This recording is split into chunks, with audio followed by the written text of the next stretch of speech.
یعنی روزے کا مقصد بھی تقویٰ ہے، اور قرآن مجید کی پوری دعوت کو بھی اگر آپ دیکھیں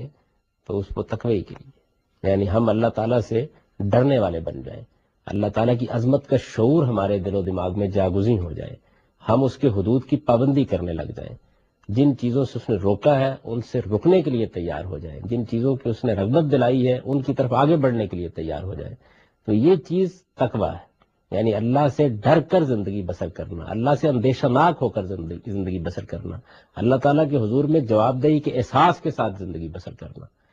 اس چیز کو قرآن پیدا کرنا چاہتا ہے۔ قرآن اسی کی دعوت لے کے آیا ہے، یعنی وہ آپ کو کس بات کی دعوت دیتا ہے؟ یہی دعوت دیتا ہے کہ یہ دنیا ایک عارضی دنیا ہے، آپ کو ایک دن اپنے مالک کے حضور میں پیش ہونا ہے، اس پیشی کے موقع کے اوپر آپ کو اپنے اعمال کے لیے جواب دہ ہونا ہے، اپنے علم و عمل کا سارا حساب پیش کرنا ہے۔ اس موقع پر چونکہ آپ کو اللہ تعالیٰ کے سامنے حاضر ہونا ہے تو یہاں محتاط ہو جائیے، ایسا نہ ہو کہ آپ کوئی ایسا کام کریں جس پر گرفت ہو جائے، کوئی ایسی بات مانیں جو اللہ کو پسند نہ ہو، کوئی ایسا عمل کر ڈالیں کہ جو اللہ تعالیٰ کی خوشنودی کا باعث نہ بنتا ہو۔ تو یہ چیز ہے جو قرآن پیدا کرنا چاہتا ہے ہمارے اندر، اسی کو قرآن اپنی اصطلاح میں تقوی سے تعبیر کرتا ہے،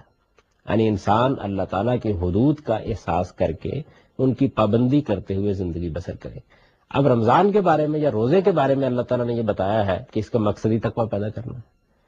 تو اس کے معنی یہ ہوئے کہ قرآن کی دعوت بنیادی طور پر جو چیز ہمارے اندر پیدا کرنا چاہتی ہے، روزہ اصلاً اسی مقصد کے لیے فرض کیا گیا ہے۔ تو یہ باہمی مناسبت ہے جس کی وجہ سے پھر اسی مہینے کو روزوں کا مہینہ بنا دیا گیا، تاکہ قرآن مجید کا مقصد بھی سامنے رہے اور اس کی تیاری کا مہینہ بھی یہ بن جائے۔ اس سے بہتر شاید قرآن مجید